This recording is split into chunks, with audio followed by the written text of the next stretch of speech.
Now adjust the volume control so that the sound can be heard in all parts of the room. This is the Protect Your Assets podcast. Mr. Sandman. You get the idea? Bring me a dream. It's on the internet. Make him the cutest that I've ever seen. Go on. Give him two lips like It's like no cheese I've ever and tasted. tell him that his love Here's the Sandman. over Sandman. Talking to your parents about their finances or long-term care, it can be tough, especially if they're independent. But since we're only a week away from Thanksgiving, I thought it'd be a great idea this morning to help you get prepared to talk with them about their plans, especially if it's likely that you'll have to help them when they need it. Let's face it, you don't want to sound greedy or intrusive, but you also don't want to get blindsided. Well, thanks to one of our listeners, I've put together a great show today to help you get the conversation started when it comes to talking to your parents about their end-of-life plans. Good morning. This is David Hollander, and you are listening to Protect Your Assets. People around here, they call me the Sandman, and that's because I help my listeners sleep well at night by answering their most troubled tax, legal, or financial questions each week. And that's because I run a tax, legal, and financial planning firm and been doing it for over 30 years. All right, so if you have older parents, you may be wondering if they are going to be okay financially and if they have all the right documents in order when the time comes.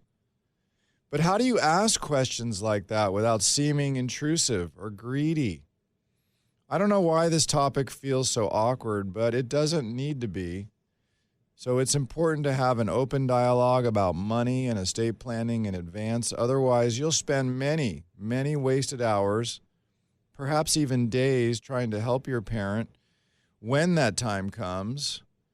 You could also face multiple tax surprises in the expensive and time-consuming probate process. This can all be avoided by just talking about it ahead of time. And so Thanksgiving really is that perfect time, as you'll undoubtedly have that private moment where that opportunity will present itself. So how do you broach the subject? What questions do you need to ask your parents without coming across as just wanting to get your hands on their money? Well, that's what we're hoping to help you answer today as we share 7 questions on how to ask your parents about their plans without being pushy.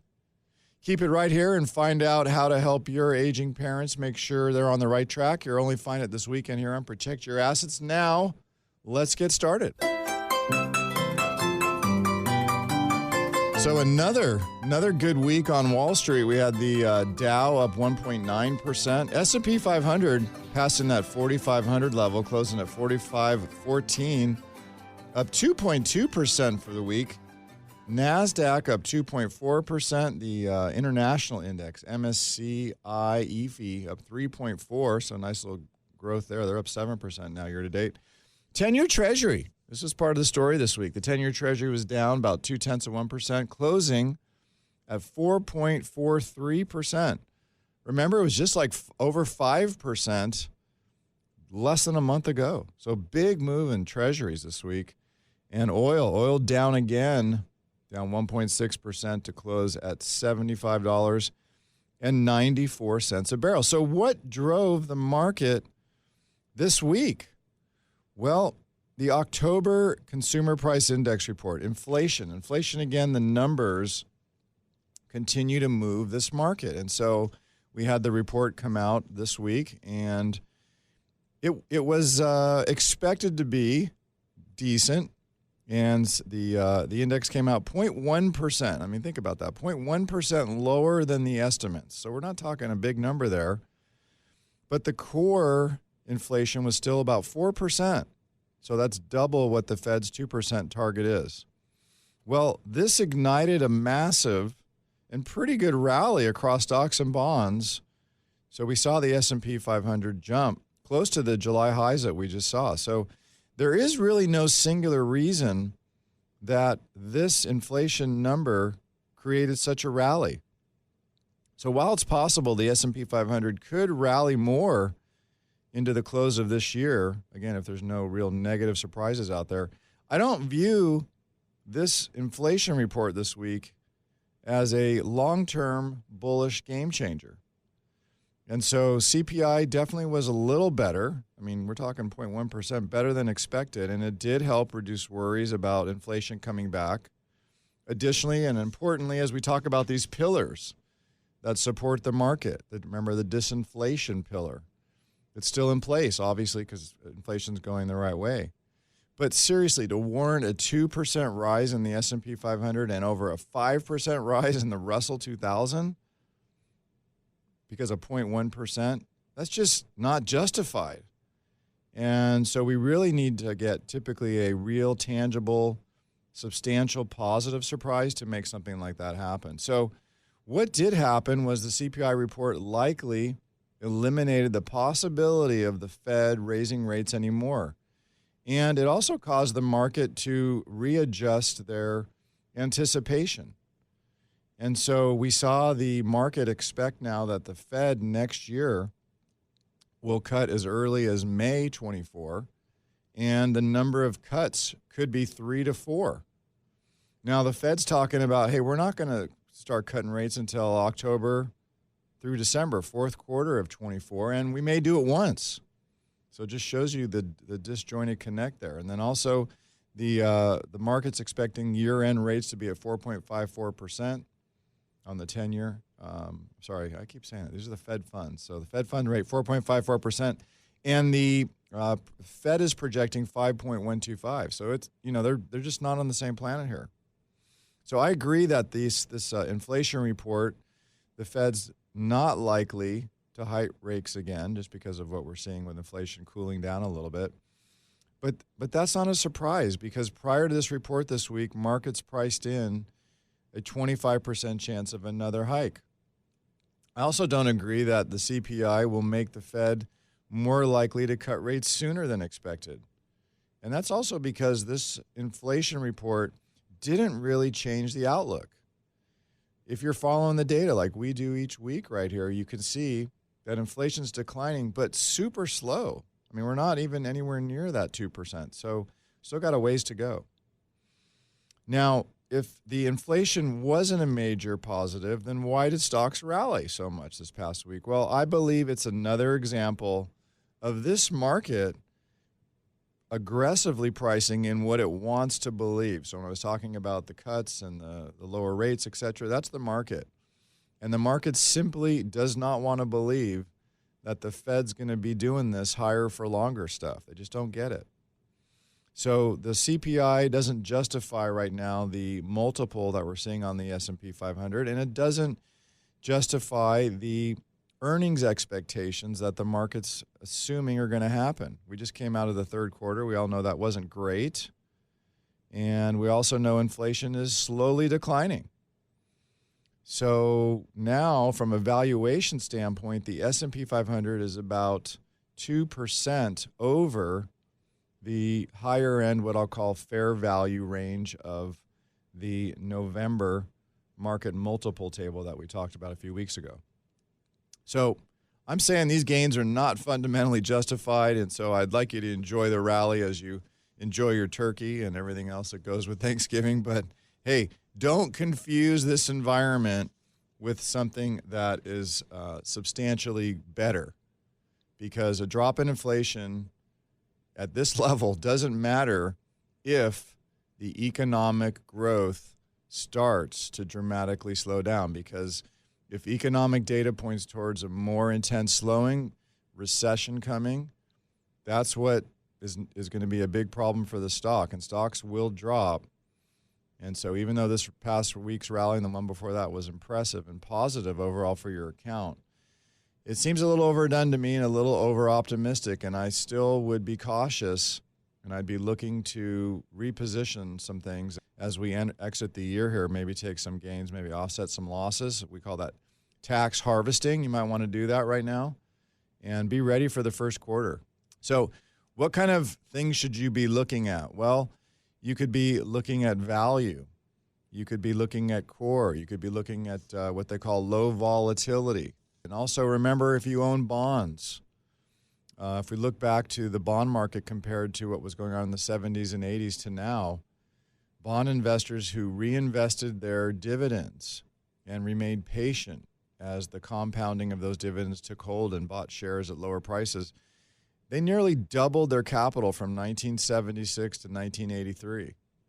So think about that. Over the longer term, bond total returns are driven more by reinvesting those dividends and letting them compounding over time than getting frustrated with the NAV on your fund. All right. If you don't know what I'm talking about and you have questions about bonds, well, you know what to do. Call 866-PROTECT. Coming up next, what's the easiest way to save 3 years and possibly over $100,000 in legal fees? Well, stick around and find out. You are listening to Protect Your Assets with David Hollander, the Sandman. I will be right back.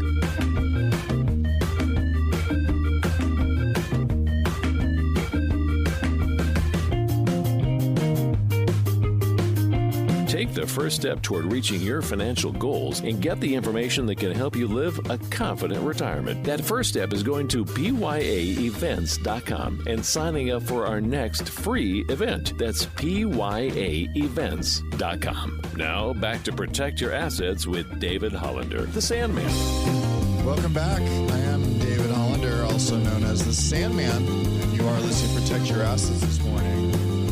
If you have an older parent, you may be wondering if they are going to be okay financially and if they have all the right documents in order. And so since Thanksgiving is just around the corner, this is our annual Thanksgiving show, we thought we would talk to you about how you could spend some time with them to ask some questions that could really help you out later. Because we see this regularly where kids are trying to help their parents who become ill, need to access funds and pay their bills, and they just can't. They don't know where money is, and the banks give them a super hard time. So that's why today we're going to help guide you through 7 questions on how to ask your parents about their finances without sounding pushy or awkward.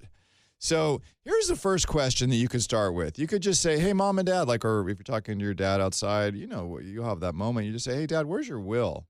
Just wondering if that'll say, well, do you have a will, et cetera, right? Where's your will?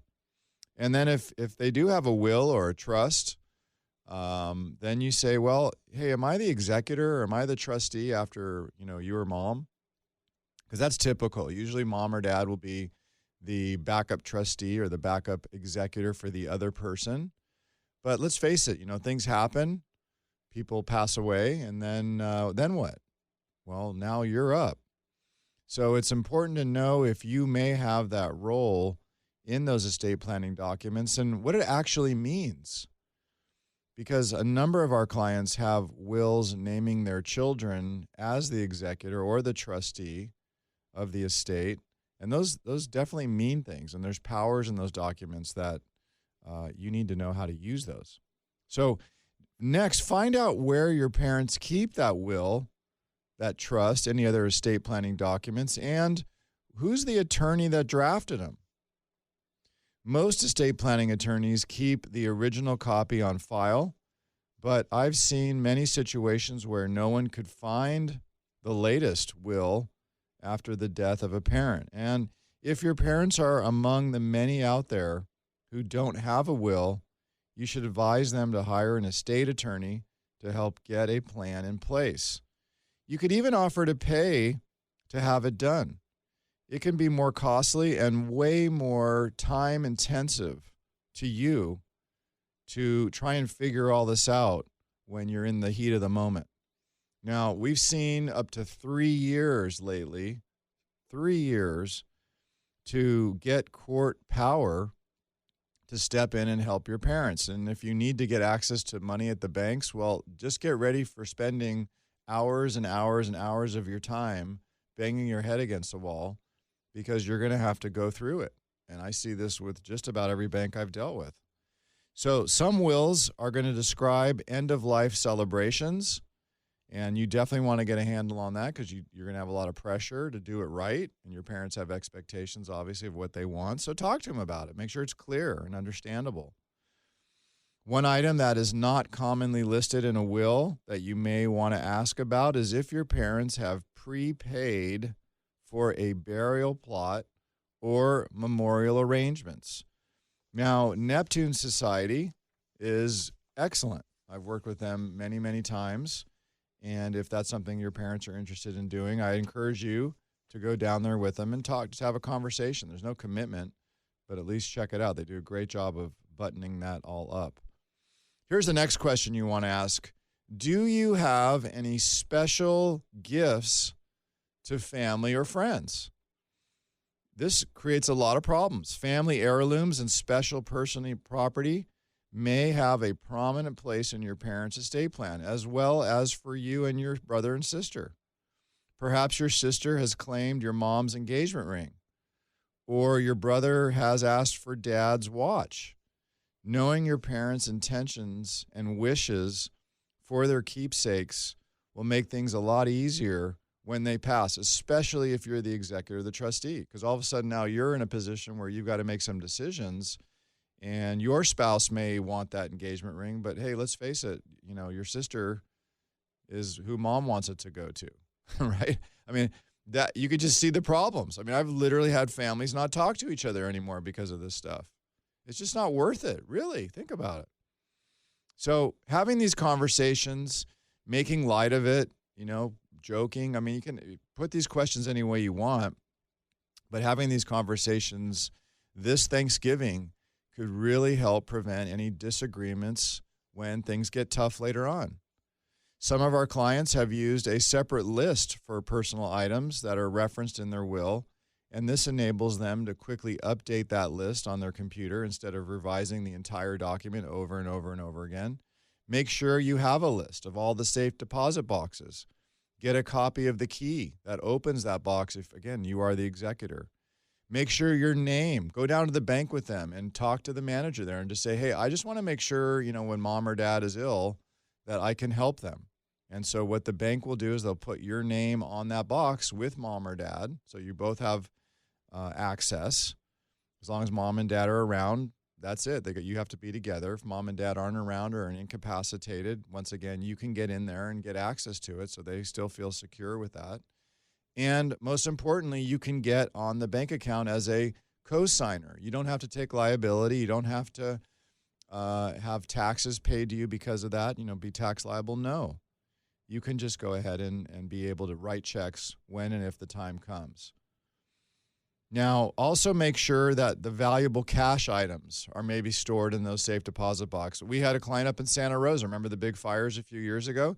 They had over $100,000 in cash sitting in a safe in the ground, and there was that big fire, and all the money's gone. It literally toasted. It was gone because of the heat. So talk to them about that. Think through that. If they have cash or other items that are super valuable, well, maybe you put that in a safe deposit box at a bank.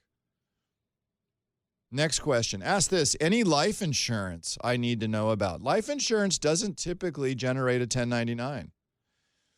They also only publish statements once a year.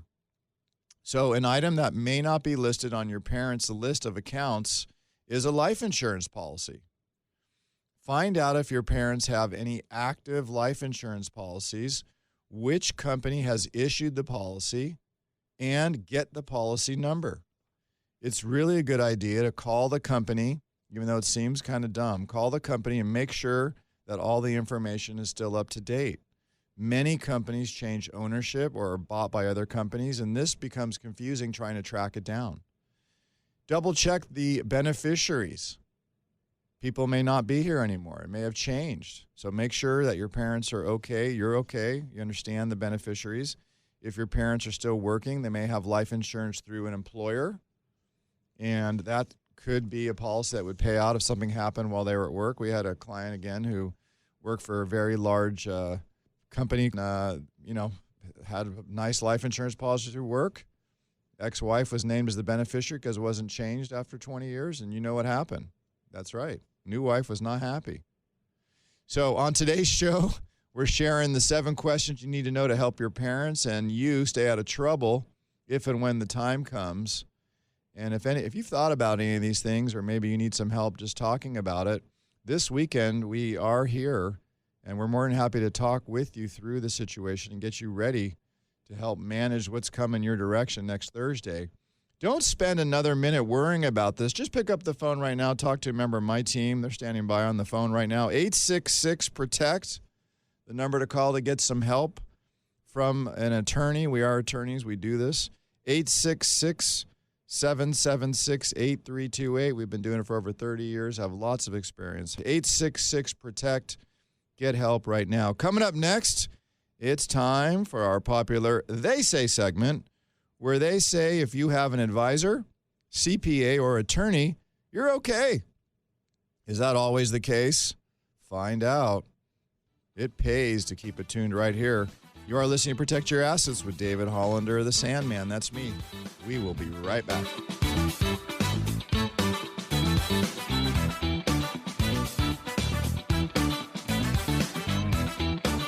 Take the first step toward reaching your financial goals and get the information that can help you live a confident retirement. That first step is going to pyaevents.com and signing up for our next free event. That's pyaevents.com. Now, back to Protect Your Assets with David Hollander, the Sandman. Welcome back. I am David Hollander, also known as the Sandman. And this is a nice blustery winter morning. It's that time of year. Can you believe it? This year has gone by so fast. We have Thanksgiving next week. So if you have older parents and you're all getting together, you may be wondering if they're going to be okay financially and if they have all their documents in order. Because let's face it, you might have to be the person stepping in to help them out. And the last thing you want to do is get blindsided. So how do you ask questions like this without seeming intrusive or greedy? It's a tough situation. I do feel your pain. So that's why today we are helping you with 7 questions on how to ask your parents about their finances. Now, it's time for one of our fan favorite parts of this show. It is our They Say segment, where we debunk common myths, half-truths, and sometimes just bad advice that they say. Who are they? What do they know that I don't? And what are they saying this week? Here's David Hollander, the Sandman's answer. All right, so here's one that they say. They say that if you have an advisor, an attorney, and a CPA, you're A-OK. Is that true? Well, I'd say not necessarily, unfortunately. Then the next question you want to ask related to this is, who are these people? Right? You should know who they are and what they stand for or what they do. Because let's face it, let's say that something happens between now and the end of the year and you have to file your tax return in April for your parent, right? What are you going to do? Do you even know who to call? Do you even know where the last year's returns are or where all the documents will be to get that in line? And that brings me to the next question, and this is why you want to know this. You want to ask this question. Do you keep a list of all of your accounts handy? Do you keep a list of all of your accounts handy? Ask your parents to put a list together of their financial assets, the usernames and passwords for those accounts, and the people who are designated as power of attorneys or beneficiaries on those accounts. Let me give you some examples. The children, you probably, are likely the beneficiary with your brother and sister. And if we're talking about an IRA account or a 401k, then what's going to happen is if you're the beneficiary on that policy or that account, then you're going to be paid out as that money pays out. Now, we've had this happen with very recent cases where the life insurance named different people as beneficiaries.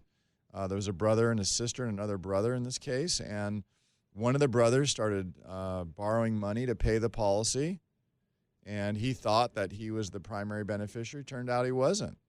And so the brother and sister who didn't pay a dime to this ended up getting a big fat check. And now, believe me, they don't talk to each other. They're very angry at each other.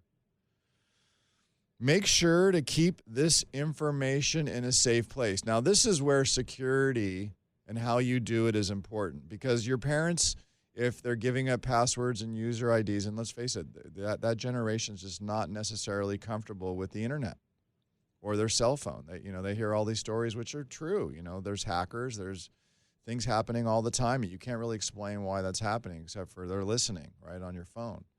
So there's a way to do it. You can do this, say, on a computer. So if they have a desktop computer, or an iPad or something like that, they can create a document. They can just lay all this out on that document. They can update it regularly with you. Maybe stop by, when you see them once, twice, 3 times a year, 4 times, however many you see your parents, right? Just do it once a year. Sit down with them. Go over that with them on their protected device. Make sure it's locked, right, when they walk away, so someone just can't pick it up and walk away with it. But you know what I mean. Just help them get some of this basic stuff done and then know where it is, and then just give it back to them. Just give it back to them, because then they're going to feel good that you know. You're going to feel good because you know.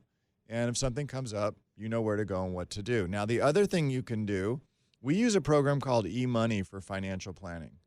And eMoney has in it something called a vault.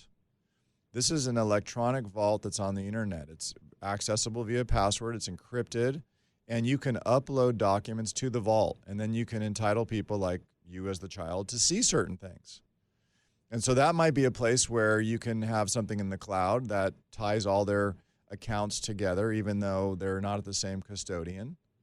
Allows you to access things like what I'm talking about virtually, really anytime you need to. So you could be sitting at work, get a call, need to call a bank and get something done, and now you've got the ability to do it. If your parents have a financial advisor, CPA, attorney, ask them to keep that person's contact information on that list. Break it down. Say, who's the attorney? What's the phone number? What's the website? Email. Check those. Make sure they're still in business. I recommend once a year sitting down with them and doing that. One of our clients each year gives their adult child a sealed envelope that lists all this information in it, and it says only open in an emergency. We also meet with the adult children of several clients who are still in good health, and this helps them understand their parents' plan, as well as how we can help if the parent becomes ill or can no longer make decisions for themselves. Next question is more of an observation. Have you forgotten bills or had trouble balancing your checkbook lately? Now, this might be something you observe. Look around the house if you're going to their house for Thanksgiving. Are there a lot of stacks of things? Bills in particular, credit card statements on a desk somewhere? I recommend if you see that, have a discussion of the financial decisions with your parents. Because if they're not in good health at that moment, or they're on the margin, like you might say, well, Dad keeps repeating the same story every kind of 10 minutes. That's a sign. Have that financial decision, that financial discussion with them. Because what this will do is it'll enable everyone, while you're all together, to start making plans if that gets worse. Because it usually does. Hate to tell you, but it does. The signs of memory loss include forgetting appointments, making occasional errors while managing household finances, or just getting confused on what day of the week it is. I've seen people deviating from normal patterns of behavior that caused us to reach out to the family for guidance. In one case, a client started giving away a significant amount of assets and cash to an organization. Another one was giving it to some guy in Somalia who was posing as an American general traveling around the world and needed money. So this family was able to step in and determine that the client was being taken advantage of, and we were able to stop the transfers because usually we get notified of it and then we step in and do it. I actually put someone in jail who went to a senior's house and claimed he was fixing their roof and was having the senior write him lots of checks to pay for that. And I caught that and put that guy away. Next question. Are you all set with a living will? What are your wishes for your long-term care or your medical decisions? These are super important questions. And you can phrase them any way you like, but I highly recommend you talk about this. Your parents should have a couple documents I ask you to look for. Look for something called, or ask them about, the Advanced Healthcare Directive. It's also known as a living will or a healthcare power of attorney. That's typically one document. The other one that's super important is a DNR. It's called a do not resuscitate. Your parents may feel very strongly about this. And with a DNR, you want to put that on the refrigerator in their house because that's what the paramedics are trained to look for. They'll walk in the house if mom and dad are on the floor and they're out and they're not coming back. They don't want to come back, be on machines, etc. A DNR will stop that process. So make sure you have that on the refrigerator. These documents tell others what they want, what their medical decisions are. And when you read that document, you'll see there are all kinds of things. For instance, if your parents' preference is for life-sustaining treatment, then it'll say that in that document. And then you don't have to make that call. Because think about that. You could be in a position where this just happened, you're getting the call, and you have no idea what to do. And then maybe your brother or sister are upset at you because you didn't do what they think mom or dad wanted. I mean, talk about just a situation. The other thing you could ask for is, do they have any long-term care or disability policies? Because these are insurance policies that they might have, maybe you don't know about, and this provides money, cash, that you can then spend for someone to be able to stay home and pay for this assisted living or this skilled nursing in the home. Ask your parent if they have these, where do they want to receive their care? If they absolutely need it. And what are their plans to stay in their home or go to an assisted living or long-term care facility? Again, if you don't know what that means, we're here to help. We've dealt with this for years and know about all the ones around here. If they have a policy, typically to claim benefits, they need to be unable to perform what's called 2 out of 6 activities of daily living. Those are bathing, dressing, toileting, eating, transferring, and continence. Or have a severe cognitive disorder like dementia or Alzheimer's. If your parents have a policy, find it. Understand the basic benefits in case you need help to file a claim. Make sure it's current and up to date and paid for. Just be aware of how you access it and what you do. Now, I know there's a lot to stay on top of financially, and that's why I'm here to help you. You think you're ready to go? Well, guess what? The situation's going to pop up, and then you're going to realize you're not. So don't be like some of these people that we talk to. Make sure you're prepared. Make sure this doesn't happen to you. You can pick up the phone right now and talk to a member of my team, get answers, get ready, and make this a very productive Thanksgiving. Call 866-PROTECT to get our guide on these 7 questions. 866-PROTECT. We're here right now. We're live. Give us a call. 866-PROTECT. We'll email you over this list right now. 866-PROTECT. Find out how to protect the ones you love. It's time for a quick break, but when we come back, find out how you could get into trouble if you are the successor power of attorney for your parent. It's all coming up next. Keep it tuned right here.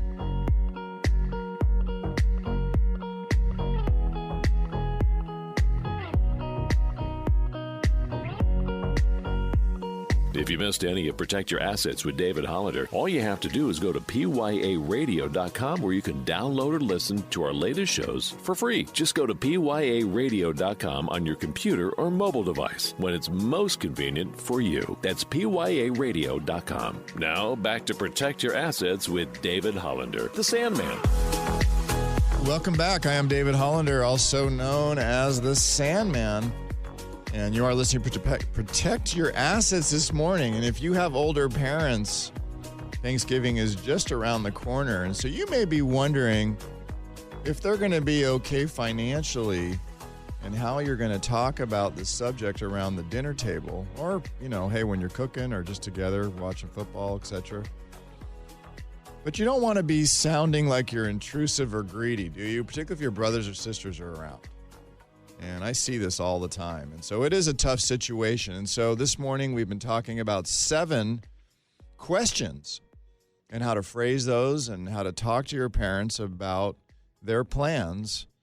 Because let's face it, you might be the person who has to make some decisions. And the last thing you want to do is get blindsided with things you just didn't even know were coming your direction. So, okay, it is Thanksgiving next Thursday, and sure enough, you're probably all going to be together, and you're going to be talking about different things. And it's sort of inevitable that this conversation could come up about a will or a trust or money or plans or a bank account or anything around that subject. And so the first question that should come to mind to you is this: who is your financial power of attorney? Now, this question assumes there's a document in place, which there may not be. But in my opinion, this is one of the most important, you heard me, one of the most important documents that your parent could have. Because what it does is it enables somebody else to make a decision for them if they can't make one for themselves. Now, if mom and dad are together and they just think that the other one's going to take care of the other one, they probably will, and they'll probably be able to do that. But we've had a situation where mom and dad had community assets at, say, a bank or a brokerage company. And something happened to dad, and now mom has to go down there and try and get access to the accounts. And guess what? They tell her, sorry, you can't. Well, what do you mean? That's community property. It's half my asset. Well, no, it's not. Sorry. What do I do? Well, now you have to go to court and get a letters of testamentary and make sure we can get access to it. And if you're the child trying to help your mom out in that situation, imagine how you feel. You're going to get pretty angry pretty fast because it's their money. If you are the person named as that financial power of attorney after, say, in this case, mom's maybe still around, but let's say she has dementia and she's looking to you to help her.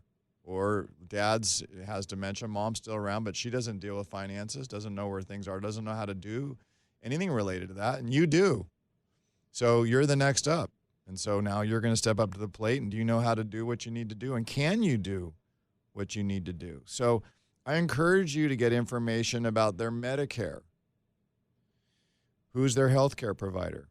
Find out if there's any pensions out there. Find out if there's Social Security benefits that are being paid. You want to know your mom's and your dad's, because when one of them passes away, they're going to lose that Social Security.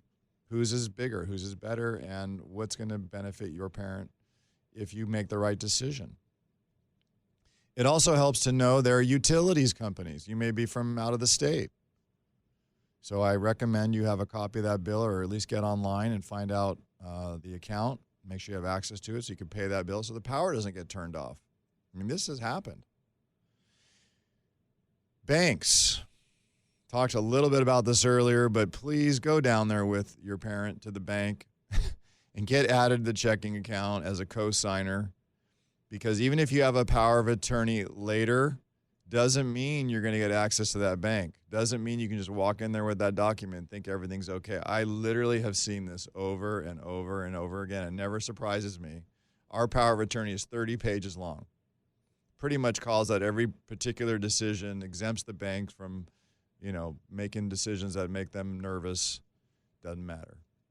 So go down there with your parent, make sure you get on that account as a co-signer, and just be ready. Just get ready. Get this, about 2/3 of boomers have taken no steps to protect themselves if they suffer diminished capacity or dementia.